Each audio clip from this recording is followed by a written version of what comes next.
अप्रैल 1955 Einstein की मृत्यु के बाद पैथोलॉजिस्ट डॉक्टर थॉमस हार्वे ने आइंस्टाइन के परिवार की अनुमति के बिना ही उनके दिमाग को रिसर्च के लिए निकाल लिया था और वो वहां से भाग गए।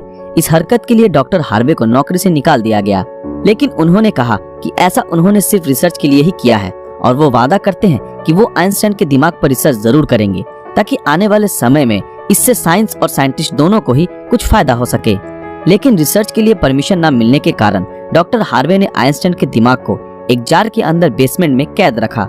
बाद में आइंस्टाइन के बेटे हैंस एल्बर्ट आइंस्टाइन की अनुमति के बाद डॉक्टर हार्वे ने आइंस्टाइन के दिमाग पर रिसर्च करना शुरू किया। पहले उन्होंने आइंस्टाइन के दिमाग का वजन किया, जिसका वजन 1230 ग्राम था, जो नॉर्मल इंसान के दिमाग के वजन से काफी छोटा था, क्योंकि दरअसल एक इंसान के दिमाग का वजन करीब 1400 ग्राम होता है। इसके बाद डॉक्टर हार्वे ने आइंस्टाइन के ब्रेन को 240 भागों से टुकड़े किए और उन टुकड़ों को दुनिया भर के मशहूर रिसर्चर्स के पास भेज दिया ताकि वो अच्छे से देख सकें कि आखिर आइंस्टाइन के दिमाग में ऐसा क्या था जो बाकी आम इंसानों में नहीं था। और उसके बाद डॉक्टर हार्वे ने आइंस्टाइन के ब्रेन टिश्यूज के 1000 माइक्रोस्कोपिक स्लाइड्स बनाए, जिससे आइंस्टाइन के दिमाग की अच्छी तरह से जांच हो सके। रिसर्च के दौरान ये पाया गया कि आइंस्टाइन के ब्रेन में आम इंसानों से ज्यादा सेल्स थी। आइंस्टाइन के दिमाग का सेरिब्रल कॉर्टेक्स नाम का हिस्सा एक आम इंसान के दिमाग के मुकाबले काफी अलग था। दरअसल ये सेरिब्रल कॉर्टेक्स दिमाग का एक जरूरी हिस्सा होता है जो सबसे जटिल दिमागी प्रोसेस के लिए मेन फैक्टर होता है, और यही ऐसा हिस्सा होता है जो अजीबोगरीब तरीकों से विकसित होता है। और साइंटिस्टों का मानना है कि यही वजह थी कि उनका दिमाग बहुत ही असाधारण सोचता था।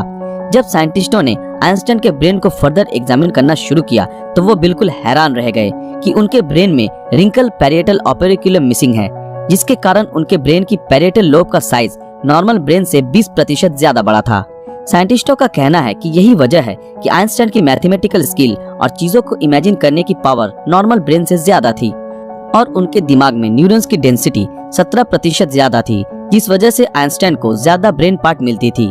साइंटिस्ट के मुताबिक इसी वजह से आइंस्टाइन का कंसंट्रेशन और दूरदर्शिता औरों से कई ज्यादा था। साइंटिस्ट कहते हैं कि आइंस्टाइन के ब्रेन में ज्यादा फॉल्ट थी, जो उनकी इंटेलिजेंसी का और एक कारण था।